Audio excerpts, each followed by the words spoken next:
வாழ்க வளமுடன்.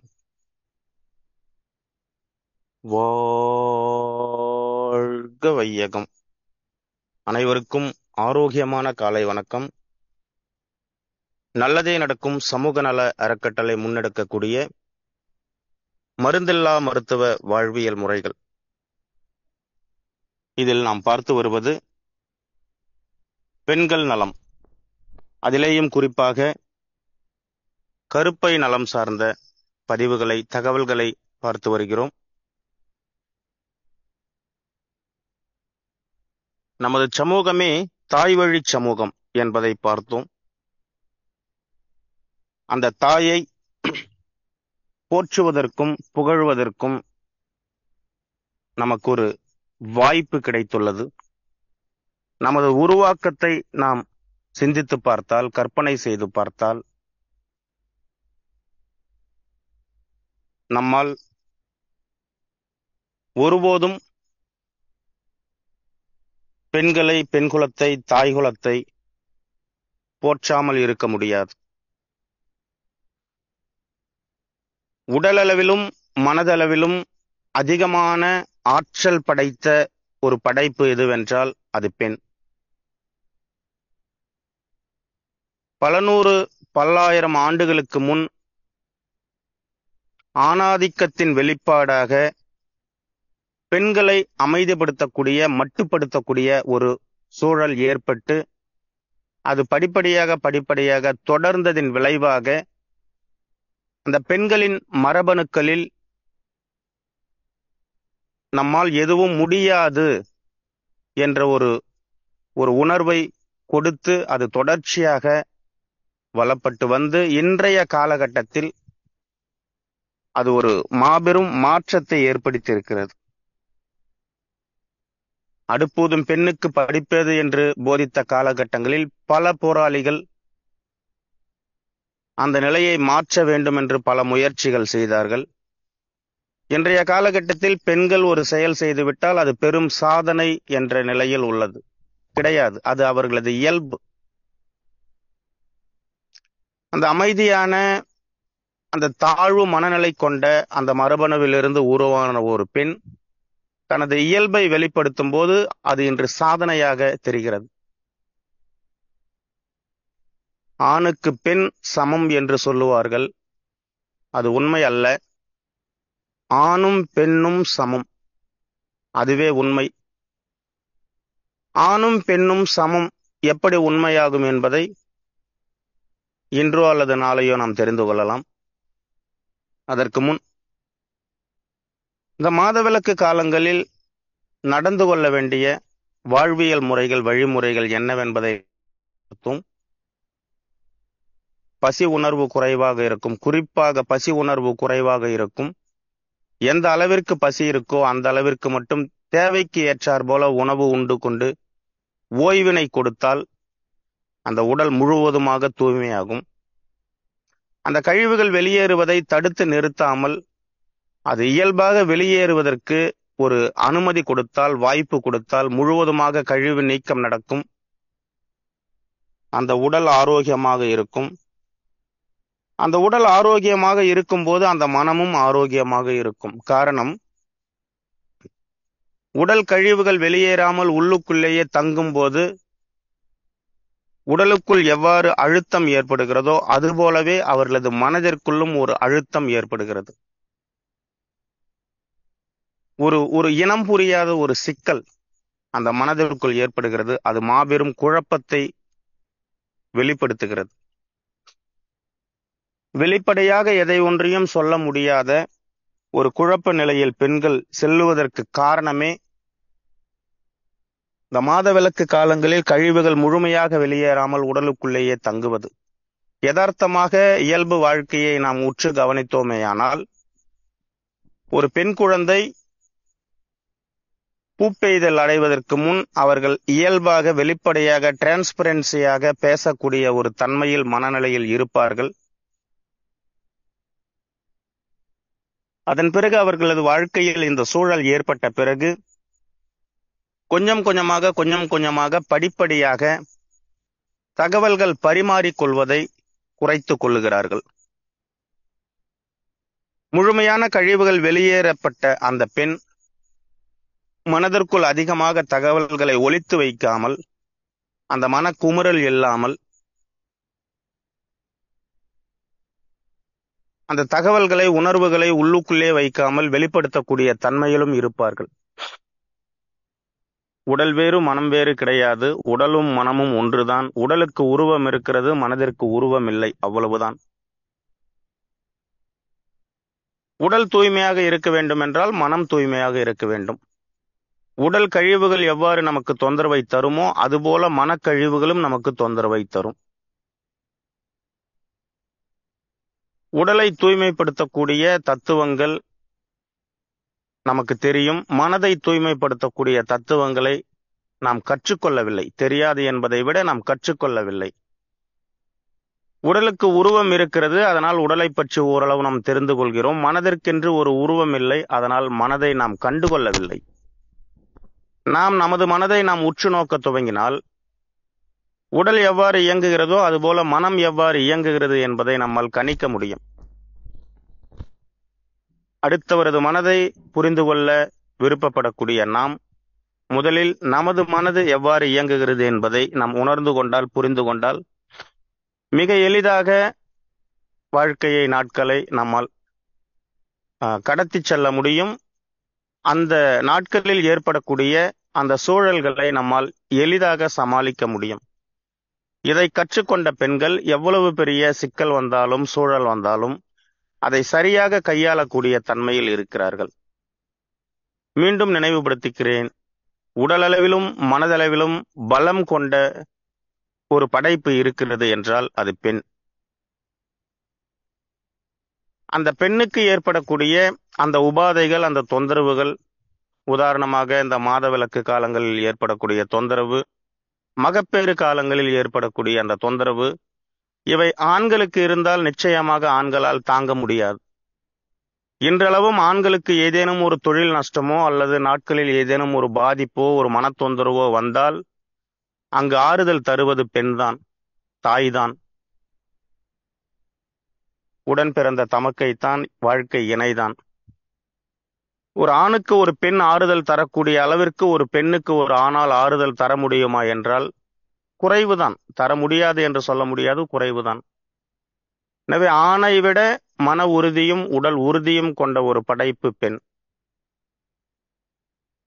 இன்றைய காலகட்டத்தில் அந்த அந்த பெண்மையை, அந்த மன வலிமையை, உடல் வலிமையை குறைக்கக்கூடிய ஒரு செயல் இன்றைய காலகட்டத்தில் அல்ல, இதற்கு முன்பு இருந்தே அது நடந்து வந்தது. அதை மாற்ற வேண்டும் என்றால் அது நம் வெளியே சென்று மாற்ற முடியாது. நம் குடும்பத்தில் இருக்கக்கூடிய அந்த பெண்களுக்கான அந்த வாய்ப்பை, அந்த அனுமதியை நாம் தர வேண்டும். அனுமதி தருவதற்கு நமக்கு அனுமதி கிடையாது. அதை தடுக்காமல் இருந்தாலே போதும், அவர்கள் இயல்பாக இருப்பார்கள்.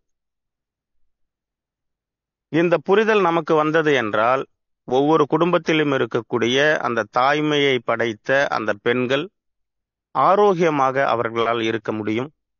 பெரிய அளவில் மருத்துவ செலவுகள் அந்த குடும்பத்தில் இருக்காது.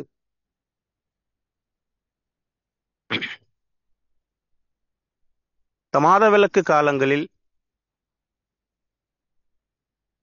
முடிந்த அளவிற்கு உடலை நனைக்காமல், உச்சந்தலை நனைக்காமல், குளிக்காமல் இருந்தால் உத்தமம் என்பதை பார்த்தோம்.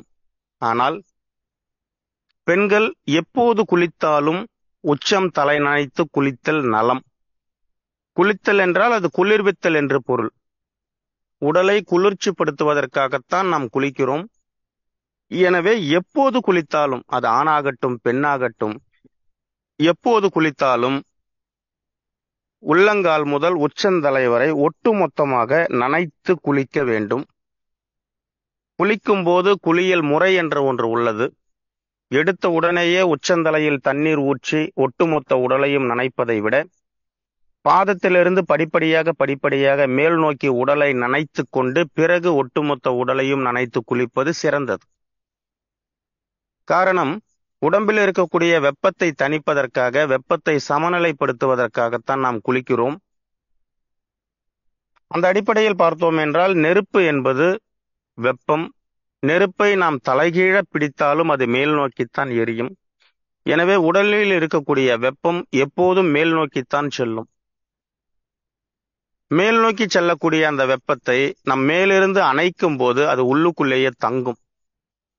பாதத்திலிருந்து காலிலிருந்து படிப்படியாக தண்ணீர் விட்டு நாம் நனைக்கும் போது அந்த வெப்பம் கொஞ்சம் கொஞ்சமாக மேல் நோக்கி வரும். அப்போது அது இறுதியில் காதுகள் வழியாகவும் கண்கள் வழியாகவும் அந்த வெப்பம் உடலை விட்டு வெளியேறும்.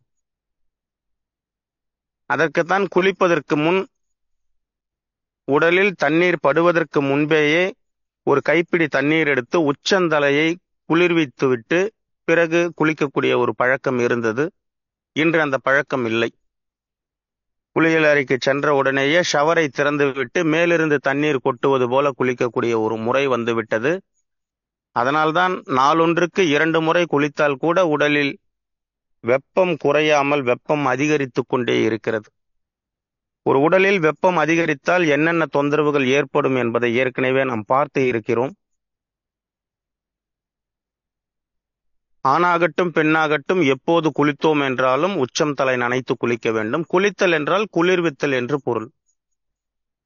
வெப்பத்தன்மையில் இருக்கக்கூடிய அந்த உடலானது, பெண்ணின் உடலானது தினம் தினம் நாம் குளிக்கும் போது, உச்சம் தலை நனைத்து குளிக்கும் போது அந்த வெப்பம் சமநிலை அடைய துவங்கும். பெண்களின் உடலில் வெப்பம் சமநிலை அடையும் போது அவர்களது உடம்பில் இருக்கக்கூடிய இரத்தம் பாதுகாக்கப்படும், குருதி பாதுகாக்கப்படும், நிணநீர் பாதுகாக்கப்படும். ஆண்களை விட பெண்களுக்கே அதிக அளவில் மூட்டு வலிகள் ஏற்படுகிறது, கை கால்கள் மறுத்து போகிறது. காரணம், இரத்தத்தில் அதிகமான கழிவுகள் சேர்ந்து இரத்தம் அடர்த்தியாகிறது. உடலில் அதிகமாக வெப்பம் சேர்ந்து இரத்தத்தின் தன்மை அடர்த்தியாகிறது. இரத்த நாளங்கள் வழியாக செல்லக்கூடிய இரத்தம் அடர்த்தி மிகுதியின் காரணமாக அது இயல்பாக வேகமாக செல்ல முடியாமல் இருக்கிறது. எனவே அவர்களுக்கு பலவிதமான உடல் தொந்தரவுகள் ஏற்படுகிறது. இயல்பை விட மிகுதியான வெப்பம் உடலில் சூழ்கொண்டு இருப்பதால் அந்த உடலில் இருக்கக்கூடிய நீர் வற்றி போக துவங்குகிறது, சுண்டி போக துவங்குகிறது. இரத்தத்தோடு கலந்து செல்லக்கூடிய நிணநீரானது சுண்டி போனது என்றால் அங்கு இயக்கம் குறைய ஆரம்பிக்கும்.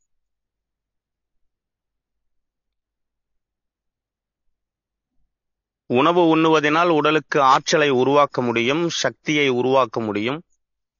உடலிற்கு நிணநீரை கொடுக்க வேண்டும் என்றால் அது உடல் உழைப்பின் மூலமாகத்தான் நடக்கும், உடல் அசைவின் மூலமாகத்தான் நடக்கும்.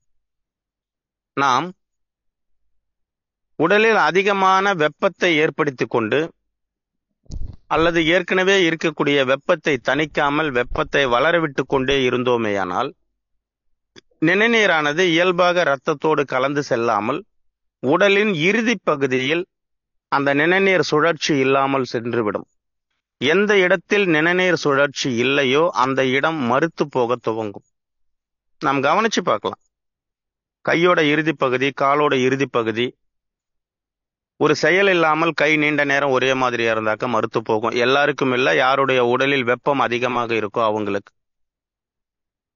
ஒரு சப்பளங்கால் போட்டு உட்கார்ந்து இருந்தாலோ இல்ல காலுக்கு அசைவு இல்லாமல் கொஞ்ச நேரம் இருந்தாலோ காலுடைய இறுதி பகுதி மறுத்து போன மாதிரி இருக்கும். ஒரு பெரிய பாரமா இருக்கிற மாதிரி, அசைவு கொடுக்க முடியாத அளவிற்கு ஒரு உணர்வு நமக்கு ஏற்படும். காரணம், இயல்பாக சொல்லுவார்கள் இரத்த ஓட்டம் கம்மியா இருக்கு என்று. இரத்த ஓட்டம் கம்மியா இல்ல, நிணநீர் ஓட்டம் கம்மியா இருக்கு. நிணநீர் ஓட்டம் கம்மியானதுக்கு காரணம் உடலில் வெப்பம் அதிகமாக இருக்கு. வெப்பம் அதிகமானதுக்கு காரணம் தலை நினைச்சு குளிக்கல. இது ஒரு காரணம். மற்றபடி உடலில் வெப்பம் அதிகமாகுவதற்கு பல காரணங்கள் உண்டு. கோபப்பட்டால் உடலில் வெப்பம் அதிகமாகும். இரவில் தூங்காமல் இருந்தால் உடலில் வெப்பம் அதிகமாகும். எனவே உடலில் வெப்பம் அதிகரிப்பதற்கு பல காரணங்கள் உள்ளது. அதில் ஒரு காரணம் தலை நனைத்து குளிக்காமல் இருப்பது. அதையும் நாம் சரி செய்து கொண்டால் அந்த தொந்தரவு மாறும். பெண்களே, தலை நனைத்து குளிப்பதால் எவ்வளவு நன்மைகள் ஏற்படுகிறது என்றால், முடி உதிர்வு தடுக்கப்படும், முடி கொற்றத்து நிற்கும், முடி வளர்ச்சி, கூந்தல் வளர்ச்சி நல்லா இருக்கும். நாம் உடலுக்கு கொடுக்கக்கூடிய முக்கியத்துவத்தை விட கூந்தலுக்குத்தான் அதிகமாக முக்கியத்துவம் கொடுப்போம்.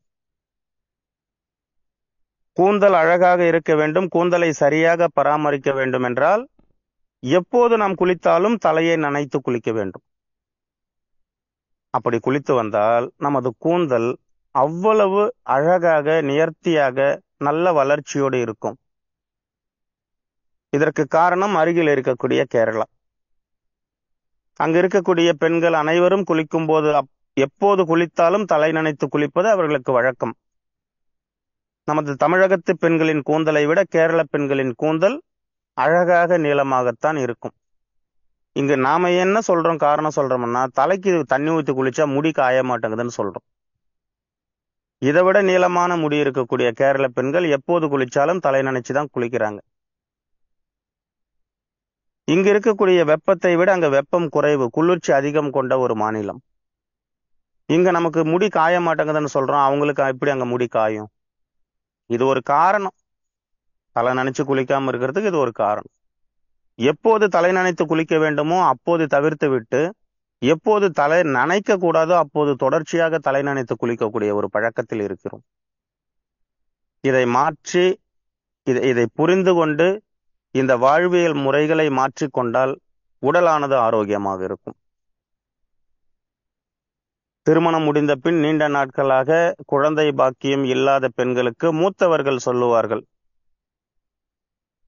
ஒரு 48 நாள் அதிகாலை நேரத்துல சூரியன் வருவதற்கு முன்பு உச்சந்தலையில தண்ணி ஊத்தி உடம்ப நனைச்சுக்கிட்டு அந்த ஈர துணியோட போயிட்டு அரச மரத்தை சுத்திக்கிட்டு வாங்க, குழந்தை பாக்கியம் கிடைக்கும் என்று சொல்லுவார்கள். இதை நாம் மூட நம்பிக்கை என்று இன்றைய காலகட்டத்தில் சொல்லிவிட்டோம். ஒரு பெண்ணுக்கு கருத்தரிப்பதற்கு தள்ளி போகிறது, அந்த வாய்ப்பு குறைவாக இருக்கிறது என்று அவர்கள் உணர்ந்தால் அவர்களுக்கு நம்பிக்கை தரும் வகையில் நமது முன்னோர்கள் சொன்னார்கள், ஒரு மண்டலம் கிட்டத்தட்ட 48 நாட்கள் அதிகாலை பொழுதில் பச்சை தண்ணி, அதாவது சாதாரண தண்ணீர் எடுத்து உச்சந்தலை நனைத்து குளித்து துணியை அகற்றாமல் அந்த ஈரத் துணியோடு போயிட்டு அரச மரத்தை சுத்திட்டு வாங்க, குழந்தை பிறக்குன்னு சொன்னாங்க. இதை நம்ம மூட நம்பிக்கைன்னு சொல்லிட்டு இன்னைக்கு நம்பிக்கை அப்படின்னு சொல்லி உன்னை விதைச்சிட்டாங்க. திருமணம் நடந்து நீண்ட நாட்களாக குழந்தை பாக்கியம் இல்லாத பெண்களுக்கு அரச மரத்தெல்லாம் சுத்த வேண்டாம், செயற்கை கருத்தரிப்பு மையம் ஊருக்கு திறந்து வச்சிருக்காங்க, அங்க போயிட்டு வாங்கன்னு சொல்லக்கூடிய ஒரு நிலைமை வந்துருச்சு. முன்னோர்கள் சொன்னது மூட நம்பிக்கை என்று அதை அலட்சியப்படுத்திவிட்டு செயற்கை கருத்தரிப்பு மையத்திற்கு சென்றால் குழந்தை பாக்கியம் கிடைக்கும் என்பது எப்படி நவீனமாகும், விஞ்ஞானமாகும்? உண்மையில் முன்னோர்கள் சொன்னதில் அறிவியல் இருந்தது, விஞ்ஞானம் இருந்தது. அதிகாலை பொழுதில் உச்சந்தலை நனைக்கும் போது அந்த வெப்பத்தன்மையில் இருக்கக்கூடிய அந்த உடலானது சமனாகும். அந்த உடல் சமநிலை ஏற்படும் போது தொடர்ச்சியாக அதிகாலை பொழுதில் உச்சம் தலை நனைத்து அந்த பெண் குளித்து விட்டு நம்பிக்கையின் அடிப்படையில் அரச மரம் போய் சுத்திட்டு வரும்போது உடல் சமனாச்சு, வெப்பம் சமனானது. இப்ப வெப்பம் சமனாகும் போது அந்த கருப்பை ஆரோக்கியமாக இருந்தது, அங்கு குழந்தை பாக்கியம் கிடைத்தது. எதற்காக அரச மரத்தை சுத்த சொன்னாங்க அப்படின்னாக்கா, 24 மணி நேரமும் உயிர்காற்றை வெளிப்படுத்தக்கூடிய ஒரு ஆற்றல் கொண்டது அரச மரம். அதிகாலை பொழுது 3 மணி முதல் 5 மணி வரை உயிர்காற்றை உள்வாங்கி அந்த பிராணக்காற்றை, உயிர்காற்றை பராமரிக்கக்கூடிய உறுப்பான நுரையீரல் தன்னைத்தானே புதுப்பித்துக் கொள்ளக்கூடிய ஒரு நேரம். உயிர்காற்று இருந்தால்தான் அங்கு உயிர் உற்பத்தி என்பதே இருக்கும். எனவே அந்த நுரையீரலும் பலமாகும். தூய காற்று, சுத்தமான காற்று, ஆக்சிஜனை கொடுக்கக்கூடிய அரச மரத்திற்கு அடிவாரத்தில் ஒரு 5 நிமிடம் 10 நிமிடம் போய் இருக்கும்போது உடல் தூய்மையாகும், பலமாகும், உயிராற்றல் உடலுக்கு கிடைக்கும் என்ற அறிவியலை மறைமுகமாக ஒரு நம்பிக்கையின் அடிப்படையில் சொன்னார்கள். நம்மளால முடியல அப்படின்னாக்கா அது கடவுளால முடியும். எனவே அரச மரத்துக்கு கீழே இருக்கக்கூடிய அம்மனை போய் வணங்கிட்டு வாங்க என்று சொன்னார்கள். அதில் ஒரு அறிவியல் மறைமுகமாக இருந்தது. இந்த நவீன அறிவியல், இந்த நவீன விஞ்ஞானம் கொடுக்கக்கூடிய அந்த ஃபெர்டிலிட்டி சென்டர், அந்த கருத்தரிப்பு மையத்துல என்ன விஞ்ஞானம் இருக்கு? விலங்குகளுக்கு ஊசி போட்டு செயற்கை கருத்தரிப்பு செய்தது போல இன்று மனிதர்களுக்கும் ஊசி போட்டால்தான் கருத்தரிக்க முடியும் என்ற நிலையை உருவாக்கி விட்டார்கள். நமது முன்னோர்கள் காலத்தில் 8, 10, 12 குழந்தைகளை சர்வ சாதாரணமாக ஈன்றெடுத்தார்கள். ஒரு பெரிய கூட்டு குடும்பமாக இருந்தது. அந்த குடும்பத்தில் அனைவரும் இருப்பார்கள், பெரியவர்கள் சிறியவர்கள் அனைவரும் இருப்பார்கள். ஆண்டுக்கொன்று சாதாரணமாக ஈன்றெடுத்தார்கள். ஆனால் இன்று ஒரு குழந்தை பெற்றுக்கொள்வதே ஒரு பெரிய குதிரை கொம்பா இருக்கு. பல மருத்துவமனை வாசற்படி போய் மிதிச்சுக்கிட்டு இருக்காங்க. அங்கு தவம் இருக்காங்க. ஒரு செயற்கை கருத்தரிப்பு ஊசியை கொடுத்து விட்டு அசைவு இல்லாமல் இருக்க வேண்டும் அந்த பெண் என்கிறார்கள். நமது முன்னோர்கள் வாழ்க்கை அவ்வாறு இருந்ததா? காலையில நிலத்துக்கு போன தாய், வாயும் வயிறோட காலையில நிலத்துக்கு போன தாய், போன இடத்துல குழந்தையை பெற்றுக்கிட்டு வரும்போது இடுப்புல குழந்தைய மடியில குழந்தையை தூக்கி வச்சுக்கிட்டு வந்தாங்க. அப்படி இருந்தது, நிறைய அப்படி நடந்தது. ஆனால் முன்னோர்களது வாழ்க்கையை நாம் ஏற்றுக்கொள்ளவில்லை. நவீன வாழ்க்கையை நாம் உற்று நோக்கியதின் விளைவு என்று குழந்தை பெற்றுக்கொள்வதற்கு கூட வாய்ப்பில்லாத ஒரு நிலையை உருவாக்கிவிட்டது. நம்முடைய குழந்தை ஆசையாக நாம் வளர்த்த குழந்தை, அந்த குழந்தையை நாம் நமது வீட்டில் ஈன்றெடுக்க வேண்டும் என்பதுதான் இயற்கையின் விதி. நம்மெல்லாம் எங்க இருக்குமோ அங்கதான் நம்ம குழந்தை பிறக்கும். ஆனால் இன்று நவீன விஞ்ஞானம் சொல்லுகிறது, நவீன அறிவியல் சொல்லுகிறது, குழந்தையை வீட்டில் ஈன்றெடுக்க கூடாது. அப்படி வீட்டில் குழந்தையை பெற்றுக்கொண்டால் அது சட்டப்படி குற்றம் என்ற ஒரு மனநிலைக்கு இன்று சென்று விட்டது. அவ்வளவு கொண்ட பேச்சு. தப்பி தவறி குழந்தை வீட்டுல பெத்துட்டாங்க அப்படின்னாக்கா அது மருத்துவமனையில் தான் பிறக்க வேண்டும். அந்த குழந்தை பிறக்கும் போதே முதல் சுவாச காற்று இந்த மருத்துவமனையில் இருக்கக்கூடிய அந்த நச்சு காற்றைத்தான் அந்த குழந்தை சுவாசிக்க வேண்டும் என்ற ஒரு நிலையை ஏற்படுத்தி விட்டார்கள். குழந்தை பிறந்த உடனேயே முதலில் தாய்ப்பால் அருந்தக்கூடாது, எங்களது தடுப்பூசியை தான் அந்த குழந்தையின் உடலில் செலுத்த வேண்டும் என்ற நிலைக்கு கொண்டு வந்து விட்டுட்டாங்க. இன்னைக்கு வீட்டில் யாராவது குழந்தை பெற்றுக்கொண்டார்கள் என்றால் அவர்கள் மீது சட்டம் பாய்கிறது. காவல்துறை வீட்டிற்கு வருகிறது, சுகாதாரத்துறை வீட்டிற்கு வருகிறது. அவ்வளவு அக்கறை நம்ம மேல. இது நம்மீது இருக்கக்கூடிய அக்கறை கிடையாது. இதுல பெரிய அரசியல் இருக்கு. அது என்ன அப்படிங்கறத தெளிவா நிதானமா பொறுமையா நம்ம அனைவருமே தெரிந்து கொள்ளலாம். ஒரு குழந்தை, ஒரு பெண் திருமணம் முடிந்த பின் இயற்கையாக அவர்கள் கருத்தரிக்கிறார் என்றால் அந்த தகவலை அந்த பெண் முதலாக அந்த கரு உருவாவதற்கு காரணமாக இருந்த அந்த கணவனிடம் சொல்ல முடியாமல் தயக்கப்பட்டு கொண்டு வெட்கத்தின் வெளிப்பாடாக சொல்லக்கூடிய அந்த உச்சரிப்பு இன்று ஏதேனும் ஒரு குடும்பத்தில் பார்க்க முடிகிறதா? அவ்வளவு ஒரு மகிழ்ச்சி, ஆனந்தம் அந்த காலத்தில் இருந்தது. அந்த காலத்தில்னா நீண்ட காலம் கிடையாது, ஒரு 20 ஆண்டுகளுக்கு முன்பு இருந்தது. இன்று இந்த தகவலை கேட்டுக்கொண்டிருக்கக்கூடிய நாமெல்லாம் உருவாகும் போது நமது தாய், நமது தந்தையிடம் அப்படிதான் வெட்கப்பட்டு கொண்டு சொல்லியிருப்பார்கள். இன்று நிலை தலைகீழாக மாறிவிட்டது. இந்த 20 ஆண்டுகளில் என்ற நிலை தலைகீழாக மாறிவிட்டது என்றால் இன்று பிறக்கக்கூடிய குழந்தை 20 ஆண்டுகள் கழித்து அவர்களது வாழ்க்கை எவ்வாறு இருக்கும்? இதை நாம் சற்று சிந்திக்க வேண்டும். ஒரு தலைமுறை நாம் புரிதலை ஏற்படுத்திக் கொண்டு புரிதலோடு வாழ்க்கையை நடத்தி அந்த புரிதலை அடுத்த தலைமுறைக்கு நாம் கடத்திவிட்டால் அந்த தலைமுறை ஒரு ஆரோக்கியம் நிறைந்த தலைமுறையாக இருக்கும். எனவே இது போன்ற இயற்கை சார்ந்த வாழ்வியல் தகவல்களை நாம் முழுமையாக புரிந்து கொண்டு வாழ கிடைத்த இந்த மனித வாழ்க்கையை ஆனந்தமாக, ஆரோக்கியமாக, நோயின்றி நீண்ட காலம் சுகமாக சுபிக்ஷமாக வாழ்ந்து கழிப்போம் என்று கூறி இந்த இயற்கை சார்ந்த வாழ்வியல் தகவல்களை தங்களோடு பகிர்ந்து கொள்வதற்கு எனக்கு ஒரு வாய்ப்பினை வழங்கிய இந்த இயற்கைக்கும் பிரபஞ்சத்திற்கும் நல்லதே நடக்கும் சமூக நல அறக்கட்டளைக்கும் PPA ஸ்பீட்காஸ்ட் நிர்வாகத்திற்கும் தங்கள் அனைவருக்கும் எனது நன்றி கூறி விடைபெறுகிறேன். நன்றி, வணக்கம். நல்லதே நடக்கும்.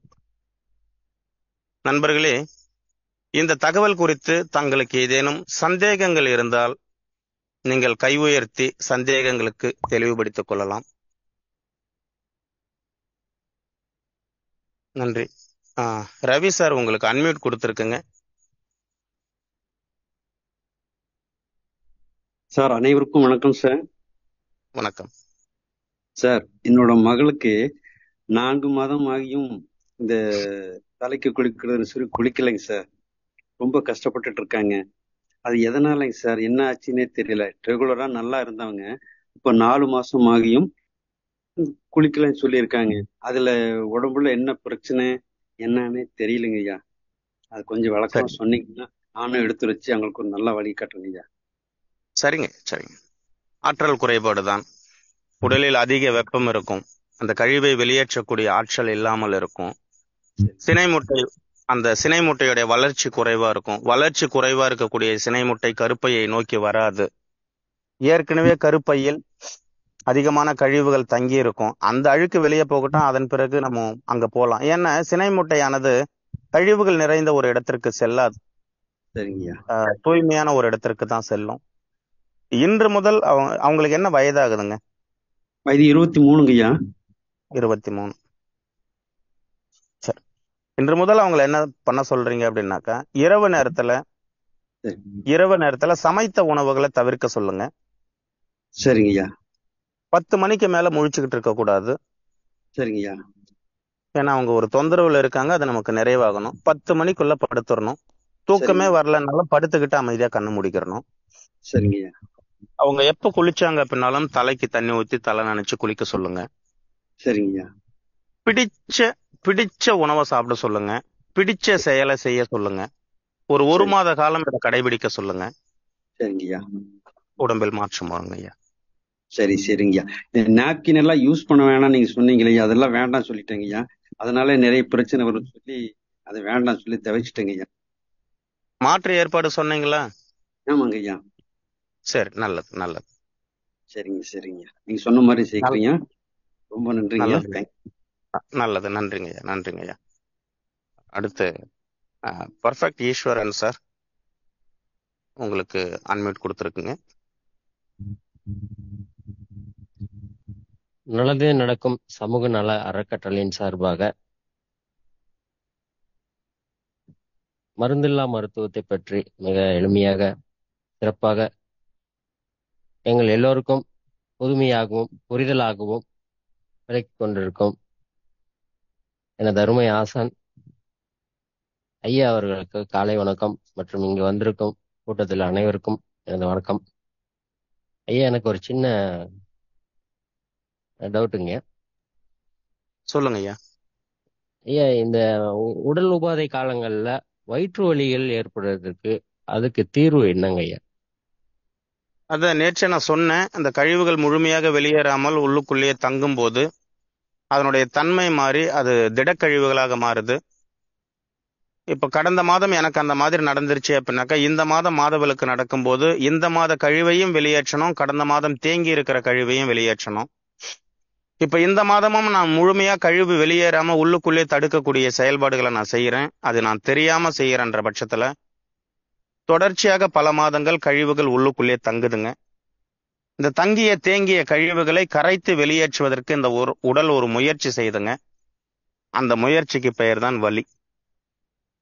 1 மாதம் 2 மாதம் 3 மாதம் அந்த கழிவுகள் வெளியேறுவதற்கு முழுமையாக அனுமதி கொடுத்து ஓய்வு கொடுத்தோம் அப்படின்னாக்கா தேங்கிய கழிவுகள் அத்தனையுமே வெளியேறிடும். அடுத்தடுத்து அந்த வயிற்று வலி அப்படிங்கிற தொந்தரவு இருக்காதுங்க. சில பெண்களுக்கு பார்த்தோம் அப்படின்னாக்கா அடிமுதுகு பகுதி அவ்வளவு கொண்ட வலி இருக்கும், குடைச்சல் இருக்கும். அதற்கு காரணம் என்ன அப்படின்னாக்கா அவரது உடலில் ஆரோக்கிய குறைவு, ஆற்றல் குறைவு, சத்து குறைவு இருக்கு. பரிசோதிச்சு பார்த்தாங்கன்னாக்கா ஹீமோகுளோபின் குறைவா இருக்கும். அவங்க வந்து நல்ல உணவு சாப்பிடணும். ஆஹ் நீண்ட நேரம்னு சொல்றதை விட முன்னிரவுல படுத்து தூங்கணும். மோசமான சிந்தனைகளுக்குள்ள மனசை வச்சிருக்க கூடாது. இயல்பான ஒரு சிந்தனையில இருக்கணும். இப்படி இருந்தாங்க அப்படின்னாக்கா அவர்களது உடலில் வந்து ஆரோக்கியம் கூடுதலாக இருக்கும். அந்த அடிமுதுகு பகுதி வலியும் குடைச்சலும் குறைய ஆரம்பிக்கும்.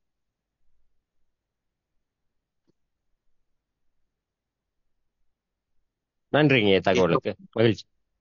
நன்றிங்க.